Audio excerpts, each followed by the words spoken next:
فرمایا وصلوا باللیل والناس نیام، جب لوگ سو رہے ہوں تم مصلی بچھا کے نماز پڑھنے لگ جاؤ۔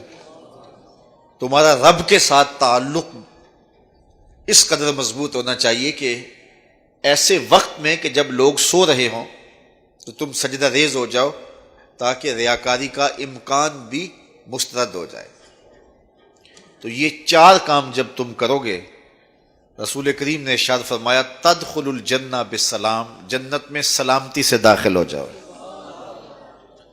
راستے کے جو مراحل ہیں، جنت کے اندر پہنچنے کے جو مراحل ہیں، وہ بھی سلامتی سے طے ہو جائیں گے۔ قبر بھی، حشر بھی، میزان بھی، پلزرات بھی، سارے مراحل آسانی سے طے ہوتے چلے جائیں گے اگر تم یہ چار کام کر لو۔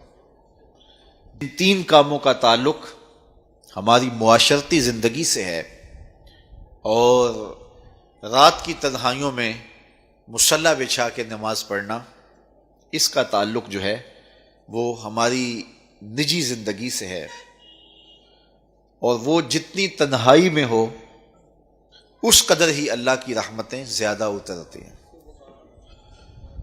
دکھلاوے کی نمازیں اللہ قبول نہیں کرتا۔ قرآن مجید میں سورہ ماعون کے اندر ارشاد فرمایا سو خرابی ہے ان نمازیوں کے لیے جو اپنی نمازوں سے غافل ہیں اور لوگوں کو برتنے کی چیزیں بھی نہیں دیتے۔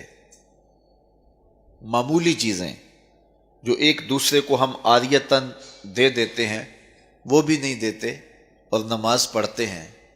تو یہاں نماز کا ذکر موجود ہے، لیکن پہلے ہماری معاشرتی اصلاح ہونی چاہیے۔ ان تین چیزوں کا خاص طور پہ ذکر کیا گیا کہ تم سلام کو پھیلاؤ، تم صلہ رحمی کرو، اور تم لوگوں کو کھانا کھلاؤ، بھوکوں کی اور پیاسوں کی مدد کرو، تو تمہارا رب تمہارے اوپر راضی ہوگا۔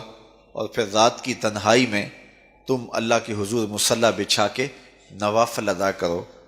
ایک روایت میں آتا ہے کہ جب کوئی شخص رات کی تنہائی میں اٹھتا ہے اور اپنی بیوی کو اٹھاتا ہے، وہ نہیں اٹھتی، خیر یہ وضو کرنے چلا جاتا ہے تو واپس آتے ہوئے چلو میں تھوڑا سا پانی لے آتا ہے، اور پانی لے کر کے اس بیوی کے اوپر اس پانی کو چھڑکتا ہے تو وہ اس سے اٹھ جاتی ہے۔ تو یہ مصلی بچھا کے نوافل پڑھنے لگ جاتا ہے، اور وہ بھی اٹھ کے وضو کرتی ہے، اور پھر وہ آتی ہے تو یہ نوافل پڑھ رہا ہوتا ہے، چارپائی کی دوسری سمت مصلی بچھا کے وہ بھی نوافل پڑھنے لگ جاتی ہے۔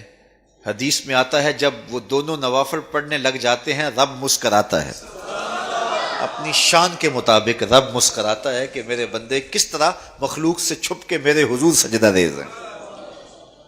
تو راتوں کی تنہائیوں میں جب لوگ سوئے ہوئے ہوں تو اس وقت سجدے کا ویسے لطف بھی اپنا ہی ہوتا ہے، چونکہ کوئی دیکھ رہا ہو تو کئی طرح کی باتیں ذہن میں آئی جاتی ہیں، لیکن تنہائی ہو، اندھیرا ہو، کوئی دیکھ نہ رہا ہو تو پھر اس کا اپنا لطف ہوتا ہے، اور سحری کے وقت اٹھ کے نماز پڑھنے کا سرور بھی اپنا ہے۔